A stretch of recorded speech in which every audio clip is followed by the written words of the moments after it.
आप सभी को नमस्कार। आइए कुछ जीवन के युक्तिपरक बातों से सजाया जाए। सबसे पहली बात यह है कि स्वस्थ शरीर का होना आवश्यक है। कहा भी गया है कि प्रथम सुख निरोगी काया। तो निरोगी काया को प्राप्त करने के लिए हमें प्रत्येक दिन व्यायाम, प्राणायाम और ध्यान का अभ्यास करना चाहिए। जैसा कि पतंजलि के अष्टांग योग सूत्र में कहा भी गया है कि अष्टांग सूत्र में जो 8 नियम बताए गए हैं, यम, नियम, आसन, प्राणायाम, प्रत्याहार, धारणा, ध्यान, समाधि। तो यदि हम इसको पूर्ण रूप से भी फॉलो नहीं करते हैं, तब भी नियमित दिनचर्या के हिसाब से सुबह में जगने के उपरांत गुनगुने पानी पीने के तत्पश्चात शौच आदि से निवृत्त होने के बाद व्यायाम करिए, प्राणायाम करिए, कुछ समय मेडिटेशन में गुजारिए। और कुछ नहीं कर सकते हैं तो वॉकिंग कर लीजिए, दौड़ लगा लीजिए, कुछ शारीरिक श्रम कर लीजिए। इससे शरीर स्वस्थ तो होगा ही होगा, और उसके साथ साथ में स्वस्थ शरीर में ही स्वस्थ मस्तिष्क का भी वास होता है। तो जब हम स्वास्थ्य की दिशा में अपना पहला कदम बढ़ाएंगे, तो उसके साथ साथ मस्तिष्क को भी स्वस्थ रखने के लिए कुछ ध्यान, ज्ञान और अच्छी संगति में रहने की कोशिश करिए। कुछ अपने गार्जियनों के साथ रहने की कोशिश करिए, गुरुओं और शुभचिंतकों के साथ रहिए,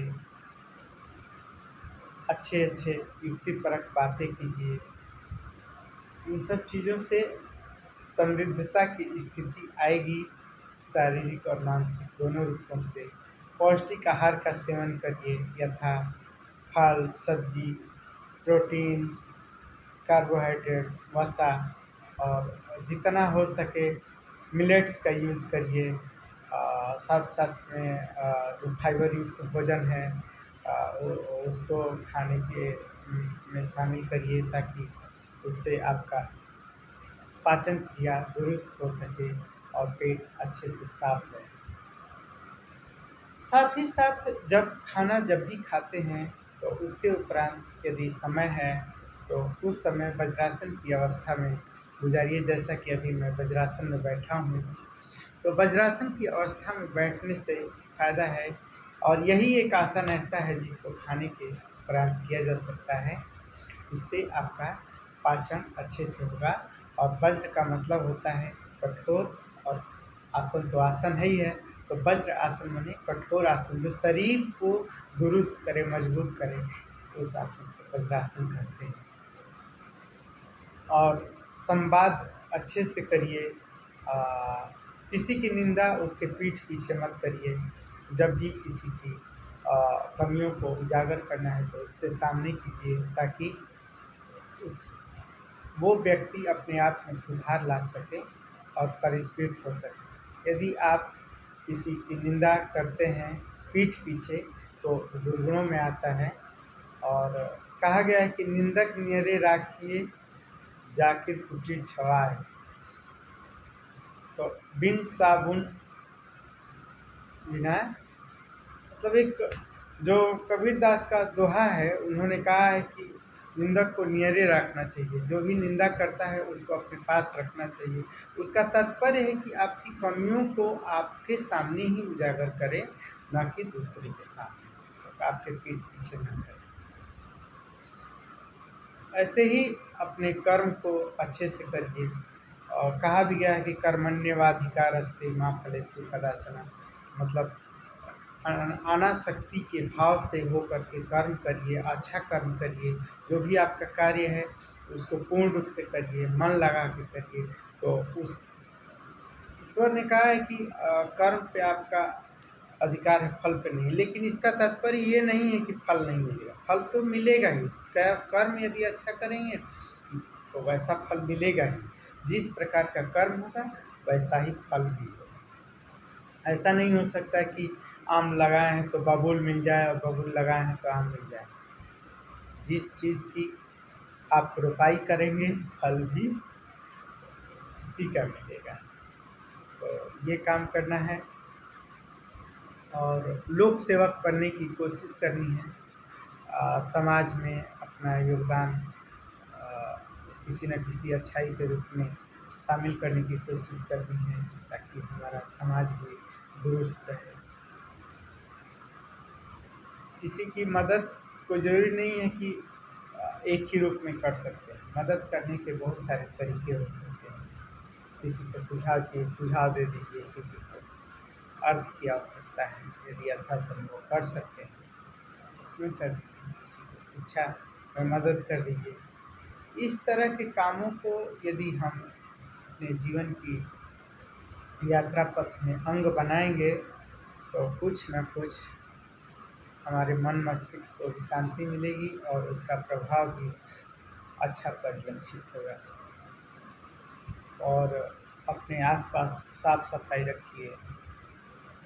पानी वगैरह का उतना ही उपयोग करिए जितना की ज़रूरत हो। व्यर्थ पानी को मत बहाइए और चीज़ों का भी सीमित उपयोग करिए ताकि वो सस्टेनेबल डेवलपमेंट के रूप में भी बचा रहे। जितनी आवश्यकता है उतनी ही चीज़ों का उपभोग करिए। व्यर्थ में मार्केट से ला के चीज़ों को अपने घरों में मत भरिए। जो आवश्यक है वही लाइए, क्योंकि यदि हम मार्केट से अनाप-शनाप चीज़ों को ला के अपने घरों में भरते जाएँगे तो उसको उत्पादन करने में भी कंपनियों में बहुत सारा मटेरियल लगता है और उसका प्रभाव जो है दीर्घकालिक रूप से बहुत अच्छा नहीं होता है। क्योंकि यदि कंपनियों में किसी चीज़ का उत्पादन हो रहा है तो उसमें प्राकृतिक संसाधनों का उपभोग भी हो रहा है और साथ-साथ यदि उपभोग हो रहा है और चिमनियाँ चल रही हैं, मशीनें चल रही हैं तो उससे पर्यावरण भी प्रदूषित हो रहा है। यदि हम मितव्ययी हो जाएँ, यदि हम सामानों का अ, कम से कम सामानों में जीवन यापन करना सीख जाएँ तो शायद वो हमारे आने वाली भावी पीढ़ियों के लिए भी अच्छा रहेगा और हमें सुकून भी होगा। क्योंकि सीमित चीज़ों में जीवन यापन करने से संतोष की प्रवृत्ति विकसित होती है और कहा भी गया है कि संतोषम परम सुख। यदि संतोष हम करते हैं तो उसमें सुख है। और हमारी संस्कृति कहती भी है कि जो वसुधैव कुटुम्बकम की नीति है कि सर्वे भवन्तु सुखिनः, सर्वे सन्तु निरामया, सर्वे भद्राणि पश्यन्तु मा कश्चित् दुर्भाग् भवेत्। यानी कि सभी सुखी हों, कोई निरोगी कोई रोगी ना हो। तो ये भाव लेके यदि हम कोई काम करेंगे तो उस संसाधन का दूसरे के जीवन में भी उपयोग होगा और हमारे संसाधन भी बचे रहेंगे। इस भाव से काम करिए और रोज़ कुछ न कुछ ज्ञान अर्जित करने की कोशिश करिए, कुछ नया सीखने की कोशिश करिए। अपने बच्चों को भी कुछ नया सिखाने की आदत डालिए और उन्हें भी सोशल मीडिया से थोड़ी दूरी बना के रखने की कोशिश करिए। बच्चों को यदि मोबाइल देते हैं तो ये निगरानी ज़रूर रखिए कि आपका बच्चा अ, किस दिशा में उस इलेक्ट्रॉनिक मीडिया का उपयोग कर रहा है। तो ये गार्जियन का कर्तव्य भी है और जहाँ तक संभव हो कि कम से कम उनको सोशल मीडिया से अटैच रखिए और उनको युक्तिपरक कहानियाँ सुनाइए। बच्चों को अच्छी-अच्छी पुस्तकें पढ़ने की आदत डलवाइए।